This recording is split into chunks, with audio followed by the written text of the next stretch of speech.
Chapitre 35. La nuit du samedi saint. Marie d'Alphée entre avec circonspection et elle écoute. Peut-être pense-t-elle que la Vierge s'est assoupie. Elle s'approche, se penche, et elle la voit à genoux, le visage par terre contre le suaire. Elle murmure. Oh, malheureuse, elle est restée ainsi. Elle doit penser qu'elle s'est endormie ou évanouie ainsi, mais Marie, sortant de son oraison, dit « Non, je priais. » Mais à genoux, dans l'obscurité, dans le froid, la fenêtre ouverte. Regarde, tu es glacée. Mais je me sens tellement mieux, Marie, pendant que je priais, et l'Éternel seul sait comment j'étais épuisée, après avoir soutenu tant de foi qui vacillait, éclairé tant d'esprits que sa mort elle-même n'a pas éclairé. Il m'a semblé sentir un parfum angélique, une fraîcheur du ciel, une caresse d'elle. Un instant, pas plus. Il m'a semblé que dans la mer de myrrhe, qui dans sa furie me submerge depuis 3 jours désormais, s'infusait une goutte de pacifiante douceur. Il m'a semblé que la voûte fermée du ciel s'entr'ouvrait et qu'un filet de lumineux amour descendait sur l'abandonnée. Il m'a semblé que, venant de distances infinies, un murmure incorporel disait « C'est réellement terminé ». Ma prière désolée, jusqu'à ce moment-là, s'est faite plus tranquille. Elle s'est teinte de la paix lumineuse, oh, à peine une nuance, de la lumineuse paix qu'étaient mes contacts avec Dieu dans l'oraison. Mes oraisons. Marie, tu as beaucoup aimé, toi, ton Alphée, quand tu étais la Vierge épouse. Ô Marie, je jubilais à l'aurore en me disant « Une nuit est passée, une de moins à attendre ». Je jubilais au coucher du soleil en me disant « Un autre jour est fini, plus proche est mon entrée sous son toit ».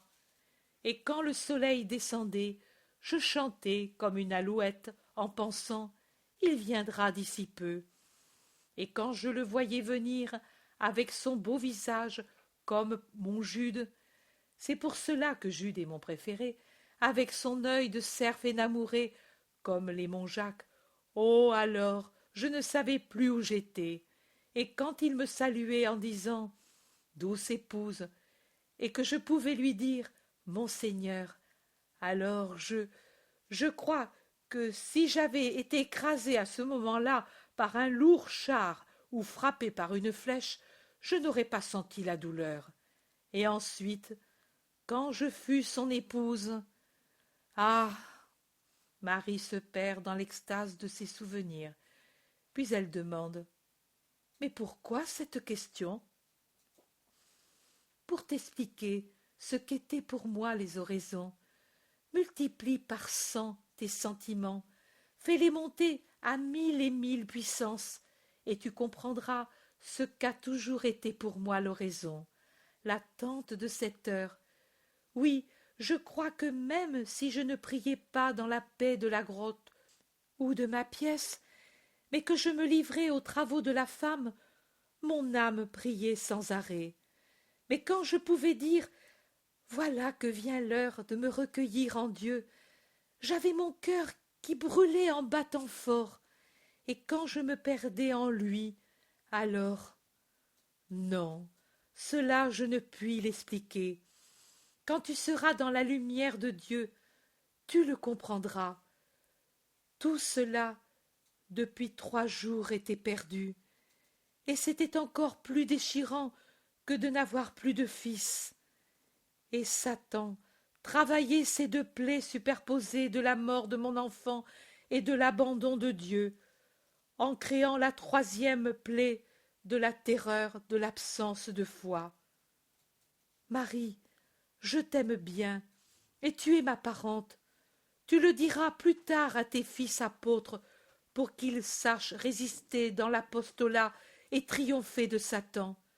Moi, je suis certaine que si j'avais accepté le doute, et si j'avais cédé à la tentation de Satan, et si j'avais dit « Il n'est pas possible qu'il ressuscite » en niant Dieu, car dire cela, c'était nier la vérité et la puissance de Dieu, dans le néant serait retombée une si grande rédemption.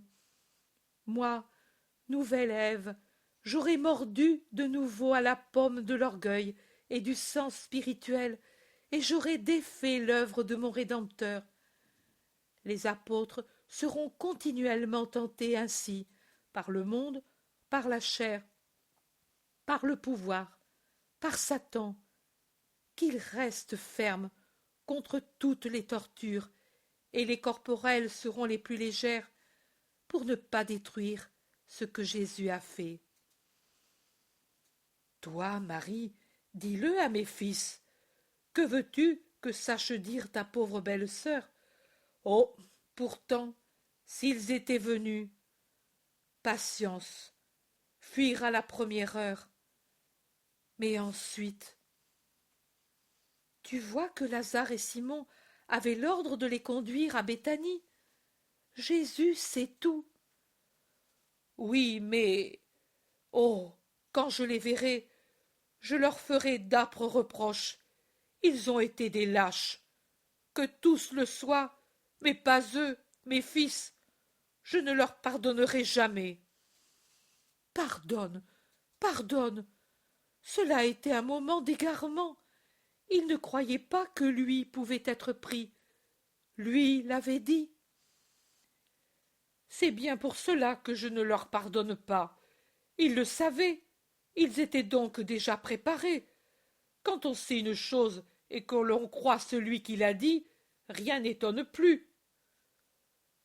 Marie, à vous aussi, il a dit, je ressusciterai. Et pourtant, si je pouvais vous ouvrir la poitrine et la tête, sur le cœur et sur le cerveau, je verrais écrit « Cela ne peut être ». Mais au moins, oui, il est difficile de croire, mais nous sommes restés pourtant sur le calvaire. Par une grâce gratuite de Dieu, autrement nous aurions fui nous aussi. Longin, tu l'as entendu, a dit « Chose horrible ». C'est bien pour cela que je ne leur pardonne pas. Ils le savaient. Ils étaient donc déjà préparés.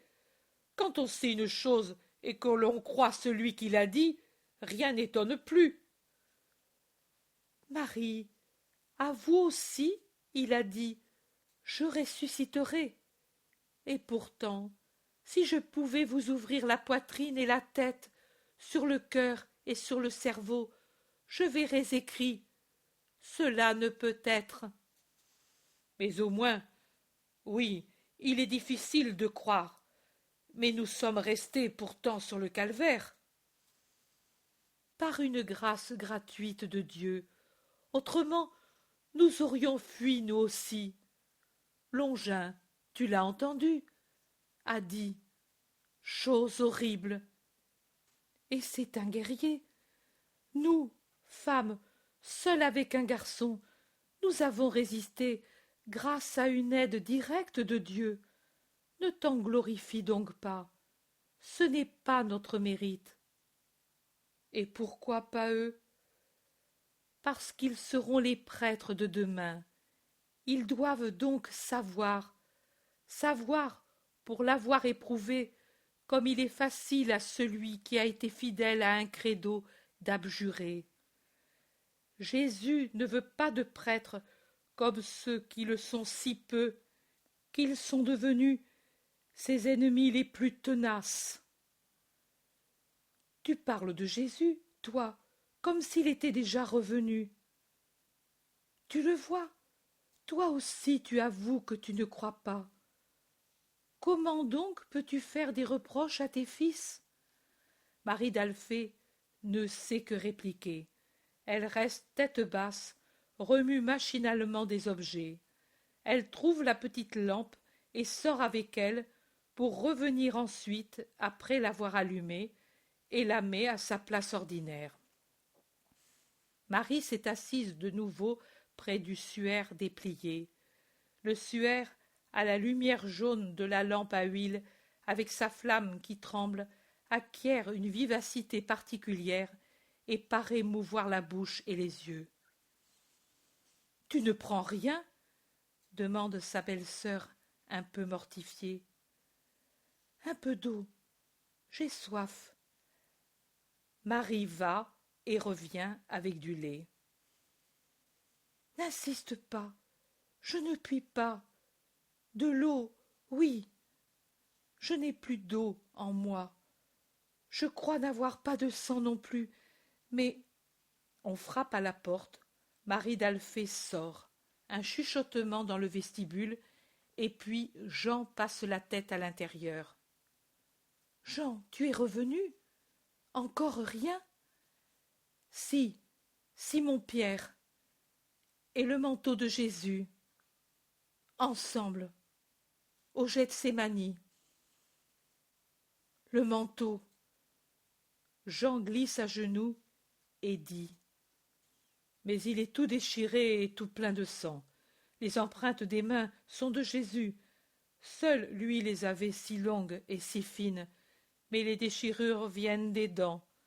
On voit nettement que c'est une bouche d'homme. Je pense que cela a été Judas Iscariote, car près de l'endroit où Simon-Pierre a trouvé le manteau, il y avait un morceau du vêtement jaune de Judas. Il est revenu là, ensuite, avant de se tuer. Regarde, mère. Marie n'a fait que caresser et baiser le lourd manteau rouge de son fils, mais pressée par Jean, elle l'ouvre et voit les empreintes de sang foncées sur la couleur rouge du sang et les déchirures des dents.